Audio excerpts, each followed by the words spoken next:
Welcome back to The Historian. Today, we're diving into the high-stakes, high-speed history of the Gulf War. From its beginnings to the dramatic end, we'll cover what the USA did, sprinkled with some humor to keep things engaging. Let's jump right in.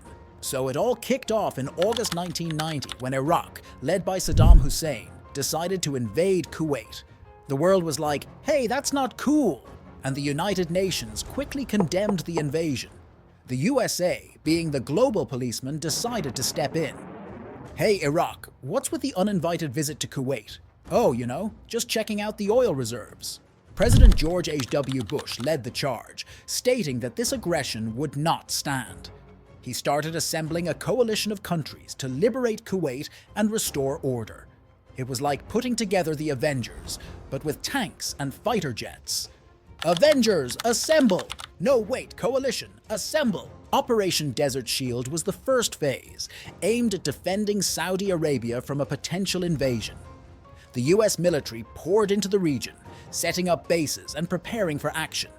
It was like a massive game of Risk, but with real-world consequences. Just set up the tanks over there, next to the camels.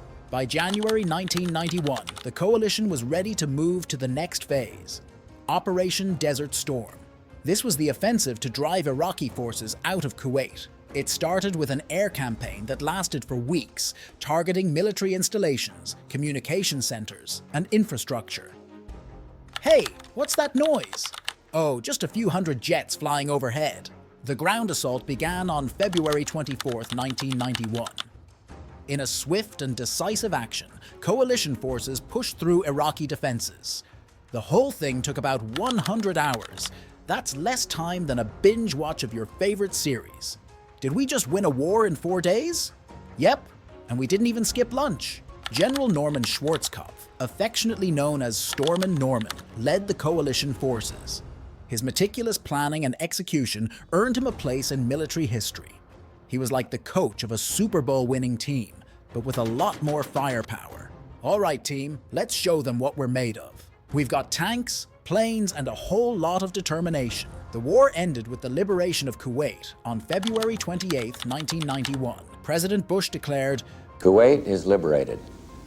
Iraq's army is defeated. It was a moment of triumph and relief for the coalition forces. Mission accomplished. Now who wants to clean up all this sand? Saddam Hussein, meanwhile, remained in power in Iraq.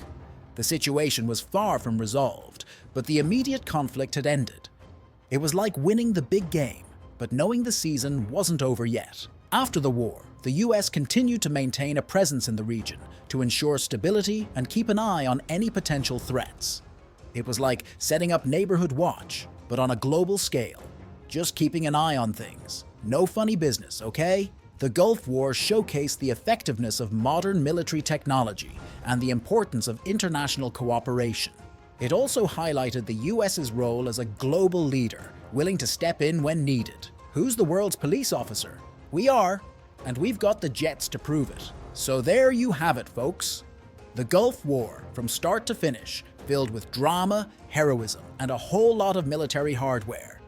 If you enjoyed this journey through recent history, smash that like button, subscribe, and hit the notification bell for more historical hilarity. This is The Historian signing off.